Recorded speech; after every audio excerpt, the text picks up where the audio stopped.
একজনের নাম এখানে আছে 5 নম্বরে, জনাব মোহাম্মদ মকসুদ মিয়া সাহেব। উনি ছিলেন জীবিত, আজকে তার জানাজা হয়েছে। কথা বলেন না কেন? আজকে তার জানাজা হয়েছে। বিশ্বাস করবেন কিনা, আমি আপনাকে খুশি করার জন্য বলছি না, আমার গতকালকে প্রোগ্রাম ছিল খরা থানার অন্তর্গত কর্নেল বাজার, একবারে বর্ডারের কাছে।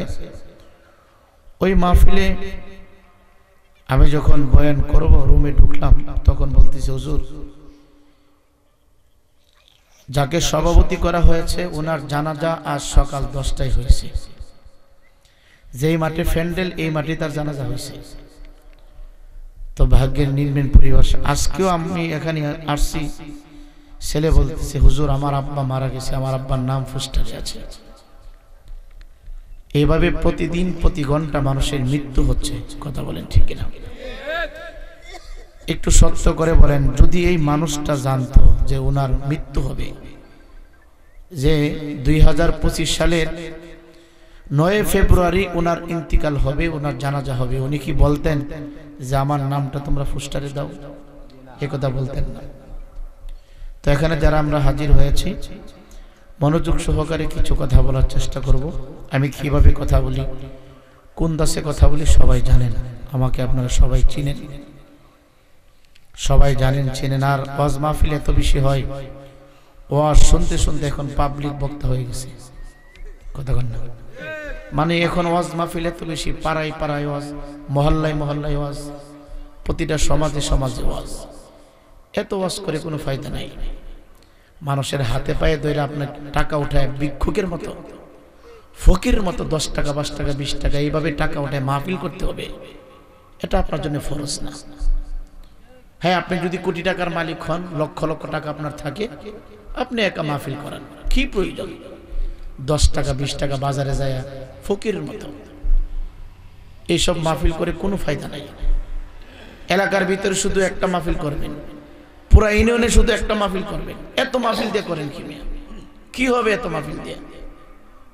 যারা এখানে আছেন 50% মানুষ ফজরের নামাজ আজকেও পড়েন নাই, আগামীকালকেও পড়বে না।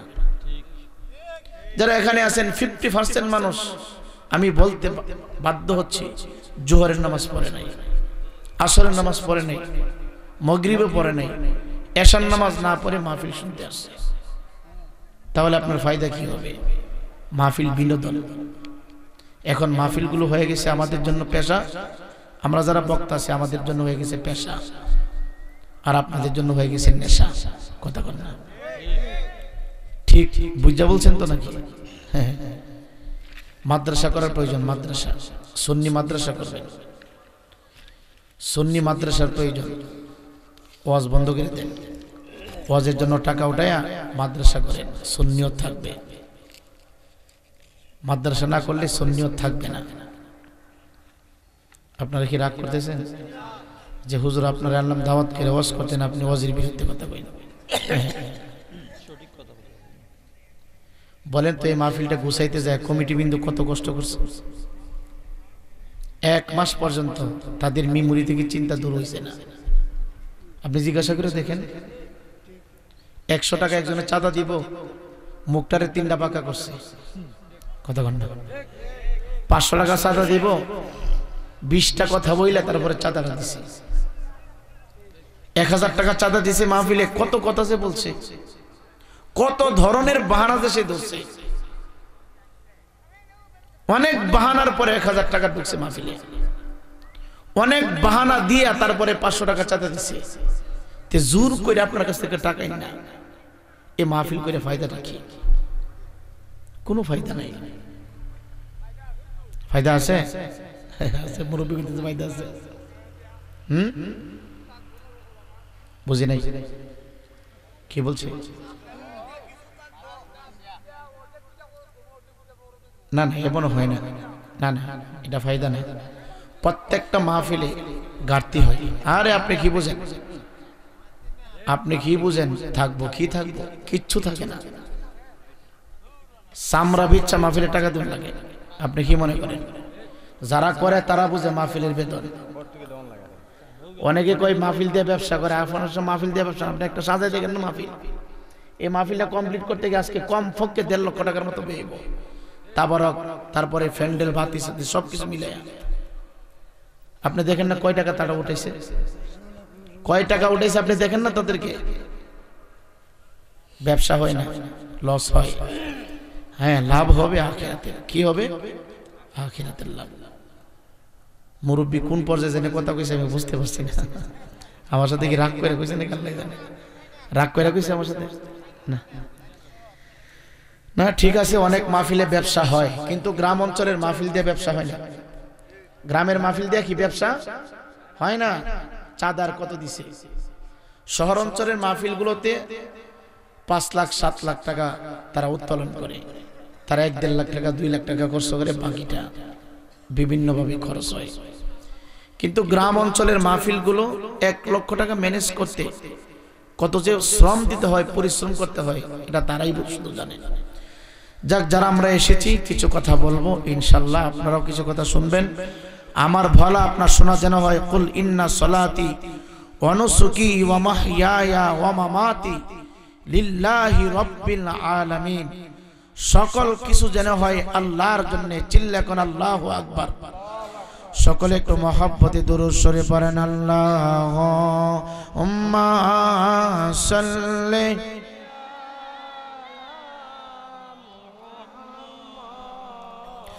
ওয়া আলা আলি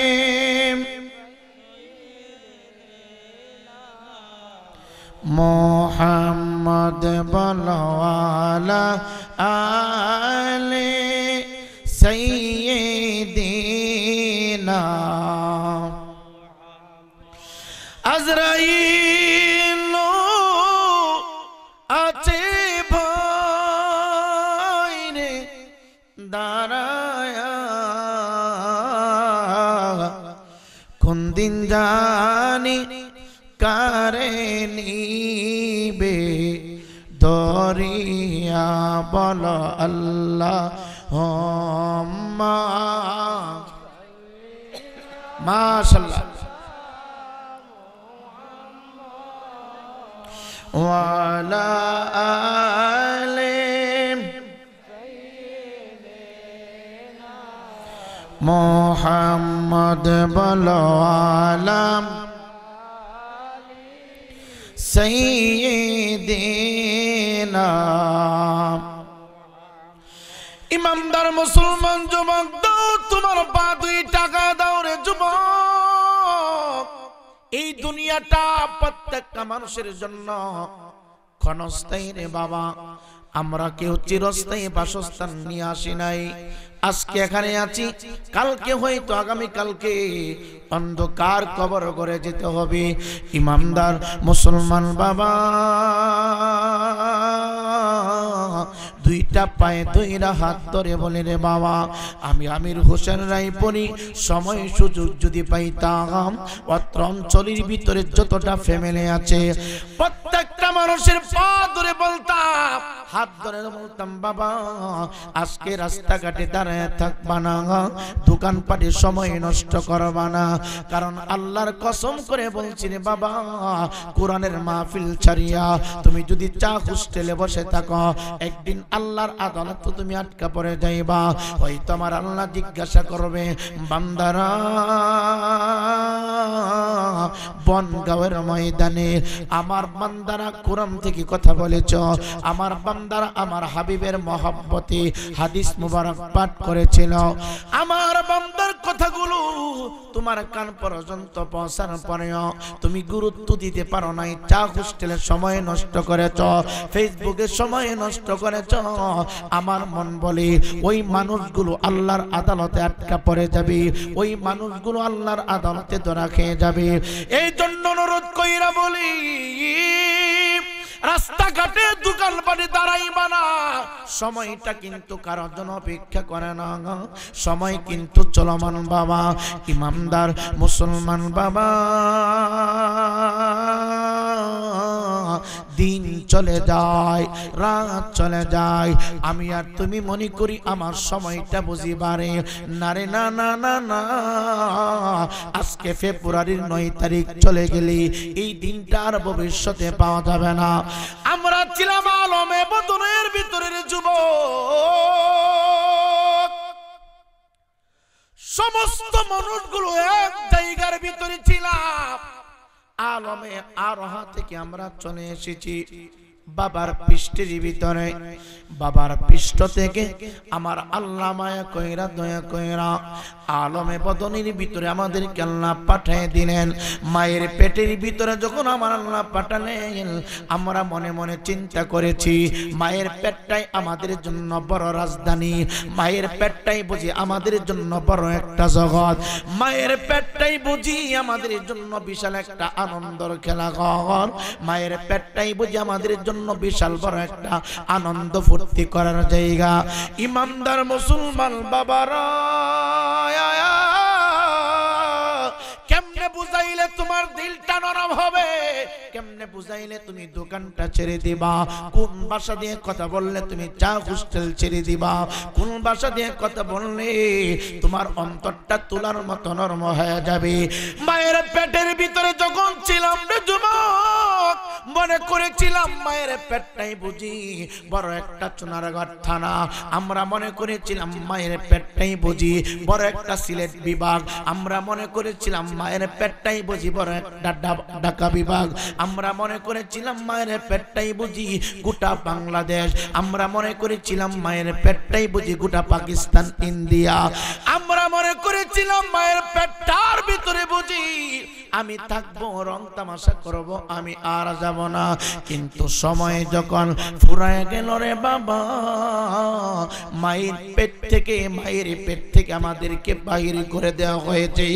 মায়ের বদন থেকে আমরা বর্তমানে আলমে দুনিয়া, বর্তমানে আমরা যেখানে আছি, যেই দেশের ভিতরে আছি রে বাবা, ওই দেশটার নাম হলো আলমে দুনিয়া। মনে রাখবেন যুবক ভাই, বিদ্যা বাবা, পাগলামি আর কয়দিন করবেন, আর কতভাবে সময় নষ্ট করবেন। আল্লাহর কসম কইরা বলে, আমি রায়পুরি চাইতে কত ভিআইপি বক্তা বাবা এই গোটা বাংলার জমিনে ওয়াজ করত, আজকে তাদেরকে খুঁজলে পাওয়া যায় না। যদি বলেন হুজুর তারা কোথায় চলে গেছে, এমন একটা জায়গার ভিতরে লুকাইছে, যেই জায়গায় চলে যাওয়ার পরে আর কোনোদিন বনগাঁও আসা যায় না। একটু আওয়াজ দেয়া বলেন না, ওই জায়গাটার নাম কি? জোরে বলেন না, নামটা কি? কবরে আযাব যদি যুবক দেখি তো, গরবারি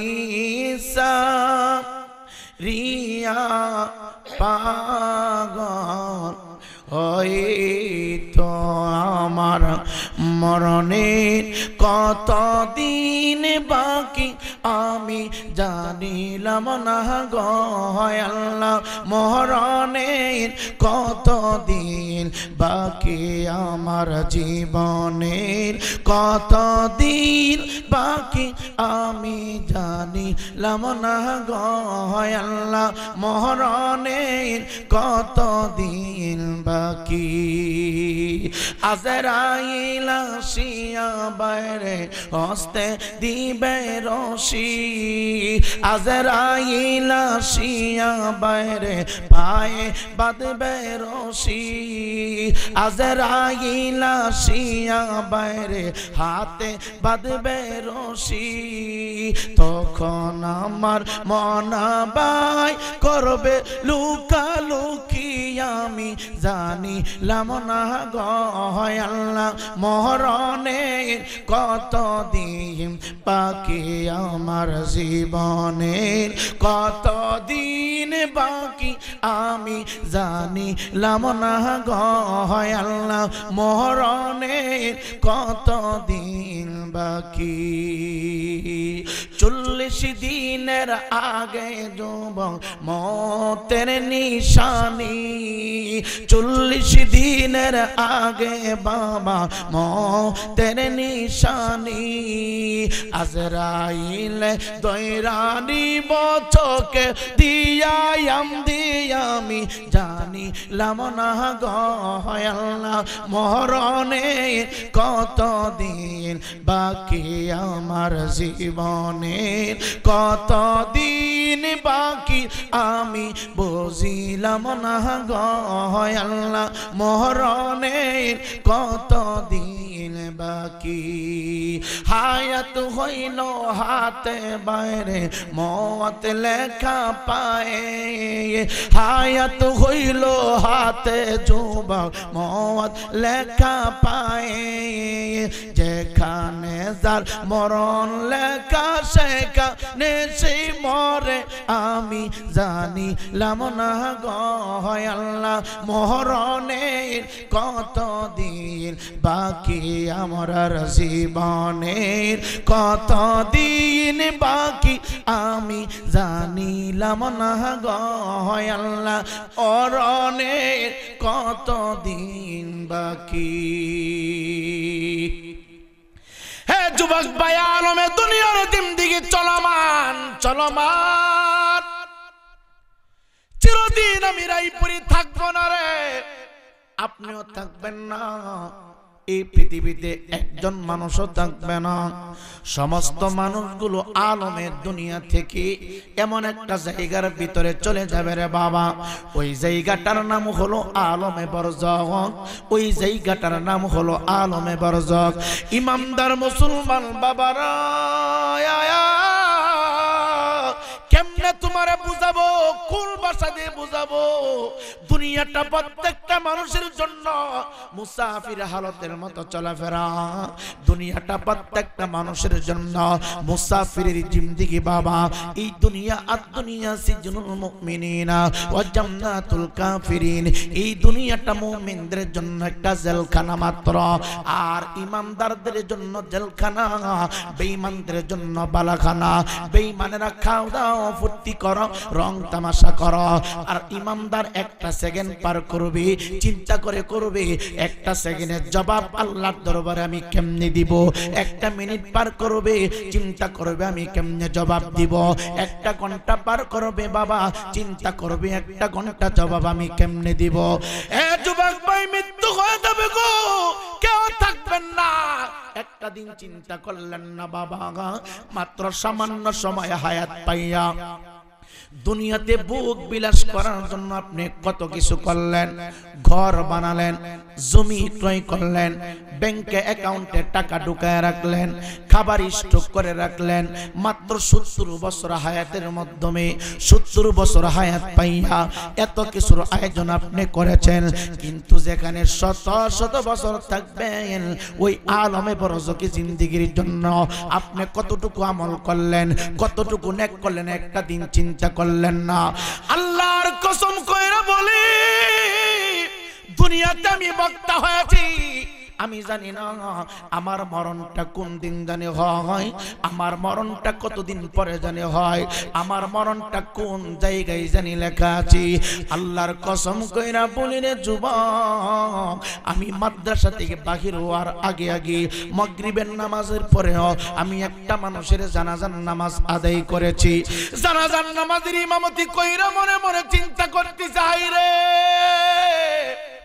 মানুষের জিন্দেগিটা এমনই আজকে আমি বক্তা হয়ে গাড়ি দিয়ে আসলাম হয়তো আমার মৃত্যুটা রাস্তায় অ্যাক্সিডেন্টে হয়ে যেতে পারে আপনি বিশ্বাস করবেন না এই হাতটা দিয়ে কত মানুষকে কাফন পরাইলাম এই হাতটা দিয়ে কত মানুষকে কবরে শুয়ে দিলাম এই হাতটা দিয়ে নারাইয়া নারাইয়া 4 তাকবীরে কত মানুষের জানাজার নামাজ পড়লাম যখন লাশটা সামনে থাকে রে বাবা শরীরের পশমগুলো দাঁড়ায়া যায় আল্লাহু আকবারের তাকবীরটা যখন মারি সমস্ত শরীরের পশমটা দাঁড়ায়া যায় বলবেন হুজুর কেন কেন শুধু চিন্তা করে হায় রে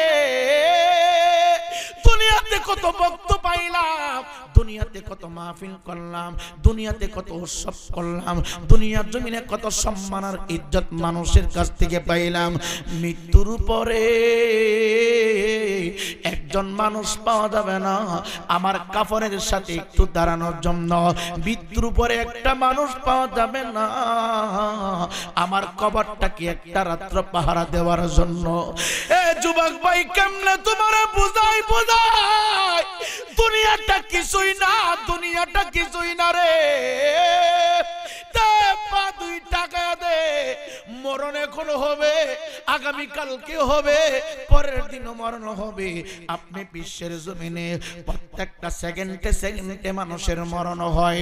গোটা বাংলাদেশ না পৃথিবীটা যদি আপনি জরিপ করেন, এমন কোন সেকেন্ড বাকি নাই, এমন কোন মিনিট বাকি নাই মানুষের মৃত্যুটা হয় না।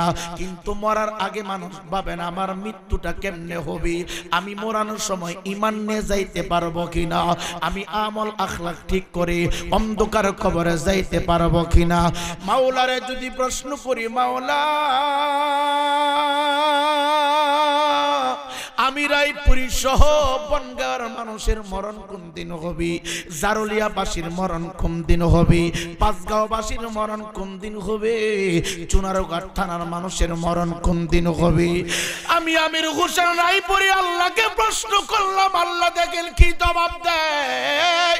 আল্লাহ এই কোরআনে কারীমের ভিতরে জানায়া দিচ্ছে, আইনামা তাকুনু ইদরিকুমুল মাউত ওয়ালাউ কুনতুম ফি বুরুজিম মুশাইয়াদা। মরণের কোনো নির্ধারিত সময় নাই, মরণের কোনো নির্দিষ্ট টাইম নাই, মরণের কোনো নির্দিষ্ট সময় নাই, নির্দিষ্ট কোনো মাস নাই রে বাবা। হে যুবক ভাই, আল্লাহ কয় হায়াত যখন শেষ হয়ে যাবে, তুমি যাই কোন অবস্থায় যেখানে লুকাও না কেন গো, ওই জায়গার ভিতরে যাইয়া বাবা মালাকুল মউত আজরাইল আলাইহিস সালাতু ওয়াস সালাম তোমার আমারে গ্রেফতার করবে। পৃথিবীর সমস্ত শক্তি দ্বারা থাকলেও তোমাকে রাখতে পারবেন না। এই যুবক ভাই রাস্তায় চলতেছি, হঠাৎ কইরা মানুষটা পড়ে গেছে, হাট বাজার করার জন্য গেছে, মানুষটা বাজারের ভিতরে মৃত্যুবরণ করেছে। মানুষটা সিঞ্জির ভিতর দিয়ে চলছে, সিঞ্জি উল্টা মানুষটা মৃত্যুবরণ করেছে। মানুষটা ঢাকার দিকে ট্রেন দেয়া যাচ্ছে, ট্রেন অ্যাক্সিডেন্টে মৃত্যুবরণ করছে। যদি মাওলার প্রশ্ন করেন, মাওলা ট্রেনের ভিতরে মৃত্যু না দিয়া তার বাসভবনে মৃত্যু দিতে পারতেন। আল্লাহ কয় আইনামা তাকুনু ইউদরিকুমুল মাউত ওয়ালাউ কুনতুম ফি বুরুজিম মুশাইয়াদা। মৃত্যুর কোন নির্দিষ্ট সীমানা নাই, টাইম নাই। আমি আল্লাহ ট্রেনের সাথে ধাক্কা লাগাইয়া তার মরণটা আমি দিয়েছি, আমি আল্লাহ টাকটা উল্টাইয়া তার মৃত্যু লিখেছি, আমি আল্লাহ আগুনে পড়াইয়া তার মৃত্যুটা লিখেছি, আমি আল্লাহ রাস্তার ভিতরে তার মরণ লিখেছি, আমি আল্লাহ জমিনটার উপরে তার মৃত্যু লিখেছি। এ যুবক, মরণ হয়ে যাবে, তোমার রূহটা কেমনে বাহির হবে গো? একটা দিন তুমি চিন্তা করলা না, একটা মানুষের রূহ বাহির হয়ে গেলে তার অন্ধকার কবরটা হয় ইটের বাটার মতো, 24টা ঘন্টা আগুন জ্বলবে। আর একটা মানুষের মৃত্যুর পরে রে বাবা, তার কবরটাকে আমার আল্লাহ রাব্বুল আলামিন ইন্নাল্লাযীনা আমানু ওয়া আমিলুস সালিহাতি কানাত লাহুম জান্নাতুল ফিরদাউসি নুজুলা। একজন মানুষ মারা গেলে একই পাতিলের ভাত খায়, একই ঘরের ভিতরে থাকে। একজন মারা গেলে জাহান্নামের আগুনে জ্বলবে, আর একজন মারা গেলে জান্নাতের সুবাস পাবে, জান্নাতি খাবার খাবে। এখন চিন্তা করলেন না আপনার মরণটা কিভাবে হবে? আপনার মরণটা ঈমানের পদ্ধতিতে হবে নাকি বেঈমানের হালতে হবে? এ যুবক ভাই, মৃত্যুর যন্ত্রণা কত কঠিন, কত কঠিন। আমি এই পরিবেশ করে তোমারে বুঝাইতে পারবো না, শুধু সামান্য ধারণা দিতে পারি। এই মুহূর্তে হাতের তালুটা মুখের উপরে চাপ দিয়া তুমি অক্সিজেন বন্ধ করে দাও। 5টা মিনিট সময় নিঃশ্বাসটা বন্ধ রাখো। আম্মা জান ডাক দিয়া কই, জগতের মানুষ, আমি আমার হায়াতুন নবী জিন্দা নবীকে প্রশ্ন করলাম, ইয়া রাসূলুল্লাহ, নবীজি গো, আপনার উম্মতের মৃত্যুর সময় কি অবস্থা হবে জানতে চাই। নবী আমার ডাক ডাকায় সারে আজরাইল আলাইহিস সালাতু ওয়াস সালামের শুরু 4টা থাকে, একটা সুরত দিয়া সমস্ত নবী এবং রাসূলগণের আত্মা বাহির করেন, আর একটা সুরত দিয়া বাবা সমস্ত জিন জাতিদের আত্মা বাহির করেন, আর একটা সুরত দিয়া নামাজি বান্দাদের আত্মা বাহির করেন, আর একটা সুরত দিয়া বাবা বেনমাজি বেঈমান নাফরমানের আত্মা বাহির করেন। আম্মা জান ডাক ডাক কয় নবীজি বেঈমানের আত্মা কেমনে বাহির করবে, ইমানদারের আত্মা কেমনে বাহির করবে, একজন নামাজি বান্দার আত্মা কেমনে বাহির করব গো, বেনমাজির আত্মা কেমনে বাহির করবে? আমি প্র্যাকটিক্যালি একটু আপনার জবান মোবারক থেকে শুনতে চাই। হে যুবক ভাই, আমি আর তুমি মনে করে লোকটা পড়ে গেছে, ডলে গেছে, আত্মা চলে গেছে, সহজভাবে তার মৃত্যু হয়েছে। না রে না না না, এত কষ্ট হয়, এত আযাব, এত চাপ তার উপরে দেওয়া হয়। নবী আমার ডাক ডাক কয় উম্মত,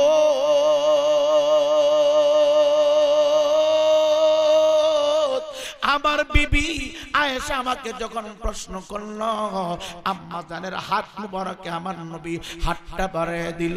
যুবক বাইরে, আমার নবী যখন মৃত্যু নিয়ে মসজিদ নববীর ভিতরে কথা বলতেন, আমার নবী যখন কবরের আলোচনা করতেন, আমার নবী যখন জাহান্নামের আলোচনা করতেন, সাহাবায়ে কেরাম অজ্ঞান হইয়া মসজিদে নববীর ভিতরে গলা কাটা মুরগির মতো ছটফট ছটফট করে কাতরাইতো।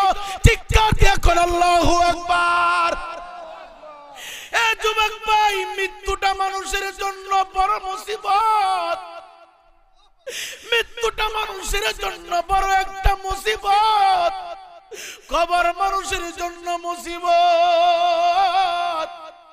যুবক দে, আমি রায়পুরি তোর দুইটা পায়ে ধরতেছি, পাগলামি করিস না, একদিন মরবে, একদিন তোকে কবরে যেতে হবে।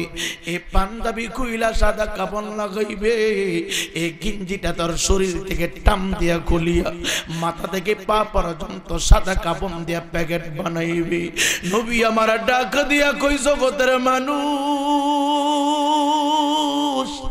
আমার আয়েশা আমাকে প্রশ্ন করলো, আমি নবীজি আয়েশার হাত মোবারকটা একটু চাপ দিয়া ধরলাম, সেই মাত্র হাত মোবারকটা একটু চাপ দিয়া ধরলাম, আয়েশা ডাক দিয়া কই, মায়ার নবীজি প্রশ্ন করলাম আপনাকে, মৃত্যুর যন্ত্রণা কার কেমন হবে? ইমানদারের কেমন হবে, বেঈমানের কেমন হবে, নামাজি বান্দার কেমন হবে, বেনামাজি বান্দার কেমন হবে? উত্তর না দিয়া গো মায়ার নবীজি, আপনি আপনার হাত মোবারক দিয়া চাপ দিয়া আমার হাতটার ভিতরে চাপ দিয়া ধরলেন। আপনি জানেননি গো মায়ার নবী, আপনার হাত মোবারকটা আমার হাতের ভিতরে যখন রেখেছেন, আমার কাছে মনে হয় আল্লাহর আসমানটা টান দিয়া সিঁড়ি আমার হাতের উপরে, শুধু আসমান না, মনে হয় জমিনটা উঠাইয়া আমার হাতের উপরে আপনি বসাইয়া দিয়েছেন। আমার এত কষ্ট লাগছে নবী, আমার নবী হাত মোবারকটা সরাইয়া ফেললেন। আমার নবী এবার আম্মা জান আয়েশা সিদ্দিকাকে নিয়ে একটা খেজুর বাগানের ভিতরে ঢুকে গেলেন। খেজুর বাগানের ভিতরে ঢুকা নবী কোত্থেকে জানি একটা লোহার প্যারাক একটা খেজুর গাছের ভিতরে প্যারাকটা ডাবাইয়া দিলেন। প্যারাকটা ডাবাইয়া আমার নবী, আমার মা, আপনার মা, সমস্ত মুমিনগণের মা, আজওয়াজু উম্মাহাতুহুম, সমস্ত মুমিনগণের মা, ইমানদারের মা, নবী ডাক ডাকা আসা, দেখো লোহার প্যারাকটা খুলতে পারো কিনা, লোহার প্যারাকটা তুমি টান দিয়ে খুলতে পারো কিনা। হে যুবক, আজকে তুমি বনগাঁও গাঁয়ের বাহাদুর, তুমি বনগাঁওর ভিতরে বড় মাস্তান, তুমি চুনারগড়ের বড় মাস্তান, তোমার চাইতে কত বড় বড় মাস্তান কে আমার আল্লাহ অন্ধকার কবরে ঘুম পাড়ায় রাখছে।